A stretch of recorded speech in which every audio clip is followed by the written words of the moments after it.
Nomad was always my favorite car. Hello everybody, this is Tony and I'm here with Don Chambers, Merciful. How you doing, Tony? Good, I'm doing good, Don. Hey, you got a beautiful Nomad here. Oh, thanks. Appreciate it. Yeah, you're welcome. So tell us a little bit about it.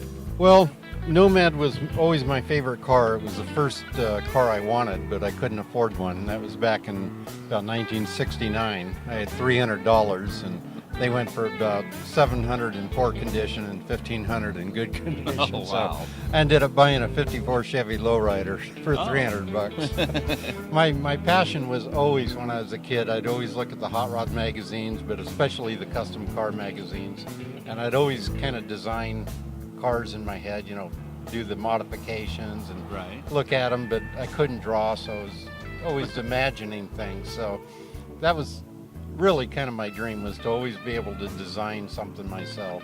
Oh. So I bought this in 2000, went up to Vancouver, Canada, Island, picked it up. I found it online. The reason I bought it was, first of all, it was a Nomad, 55 Nomad, my favorite car. And they had already dropped the roof behind the B-pillar. So at that point I said, well, there's a car I can customize. It's already been cut on, so I can do whatever I want to it. Fantastic.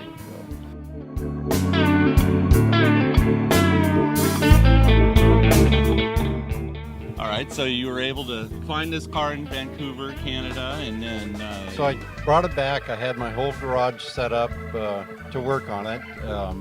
But I was divorced at the time, but I was, raising my two kids were still young, and they spent a lot of time with me. My son was living with me, and so I'd go out in the garage and try to get underneath the car, in the car, and Dad, this happened about a dozen times. And I said, you know what, I'm not enjoying this, and I shut my garage door, and I didn't work on it for another 4 or 5 years. Oh, wow. Till they got their license and could drive, and I had time, and then I enjoyed it. So I spent about 4 years doing it, but I did all the modifications. I designed them and did a lot of work myself. All the major body and paint was done by, good body men and paint. So I really enjoyed a lot of the time and effort that it took to design. I'd watch the TV shows and read the magazines on guys doing their own stuff, and I started cutting cardboard and making patterns, and I'd never done it before, but I just kept with it.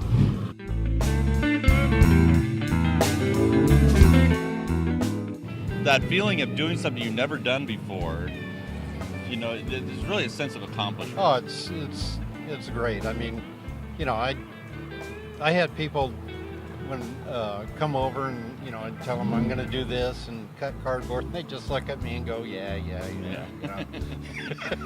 And then you do it, and you have the piece made, and you put it on, and then people are looking and going, God, that's pretty good. Right. Well, it looks great. It sure worked out really well. And joining Mercifuls was probably the best thing I did. That was, to share it with a bunch of other guys that are all into cars and, work on their cars and stuff. It's just a great opportunity to be in a hobby that other people share the same passion. I agree. When I was looking for a club, I'm talking to all these guys. They're, it's more of a drinking club. I'm like, I'm not into that. Yeah, so it was nice to be invited in with the Mercifuls. Oh, yeah. Well, my very first car was a lowered 54 Chevy, lacquer black, all button, diamond tuck interior, and I bought it from the president of Mercifuls at the time. Oh. So I was best friends with his younger brother. And it didn't run. Okay. We had to tow it to my house. But there went my $300. That's right. But you thought it ran when you bought it? No, I knew it did. So we got it running, and I had it for a good year and a half. So, but that's my Merciful story from way back. Right. Well, we are celebrating 50 years now. Oh, it's great. I mean, we just saw some guys from the original Mercifuls yesterday, and it's just amazing. They complimented us on what we've done with the club, and it's a proud thing to something to have pride with. Sure. I agree. 100%. Well, Don, thank you so much for sharing your story on your car, and I look forward to seeing you around. Oh yeah, the event. I'll be around. It's not going anywhere. All right. Great. All right, Thank Tony. you. Thanks. All right.